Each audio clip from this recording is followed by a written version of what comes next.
friends! Welcome back to my mini vlog. So for today's video, eto nga, nag-umpisa na naman yung liga nila sa church, sa mga kalalakihan, no? Mga senior edition naman ito. Kapag sinabi mong senior, ibig sabihin 30 years old and up. Kanina, hindi ako nakapag-video nung sila Eric, yung husband ko yung naglalaro kasi grabe busy ako kay Miko, pahabol-habol, palaro-laro, pakain-pakain, ganyan.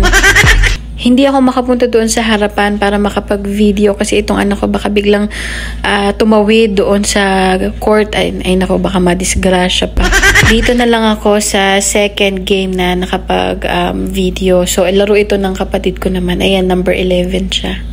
Na-enjoy din naman ako na manood ng basketball kasi para sa akin parang ang intense kasi minsan ng games, parang lahat ng mga players ay talagang eager sila na manalo, makapag-shoot, makapag-dribble ng bola at higit sa lahat makapag-score sila. Pero ang purpose talaga nitong mga game na ito para sa kalalakihan ay maliban sa makapaglaro sila, magkaroon sila ng bonding sa mga grupo nila, makapag-exercise sila.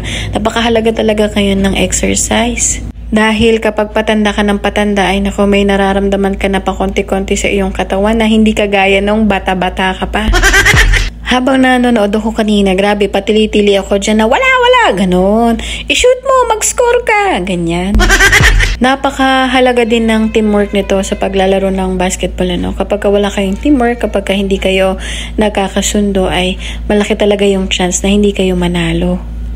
Pero hindi din naman mawawala na competitive talaga ang ibang mga players dito. Syempre, nandito ka na nga lang naman, naglalaro ka na, edi isipin mo na gusto mong manalo or gusto ninyong manalo as a group. Isa pa sa dahilan kung bakit ako sumasama dito kasi ito lang yung mga labas-labas ko sa bahay. As in, dito lang talaga ako sa bahay nakatenga.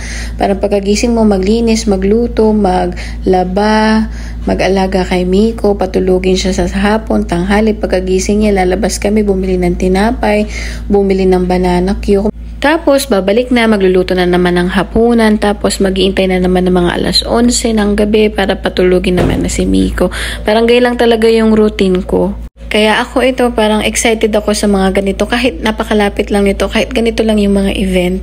Ayan, nag-rant na ako. Yan lamang po for today's video. Ingat po kayo, pakishare naman po ang aking video. Bye-bye!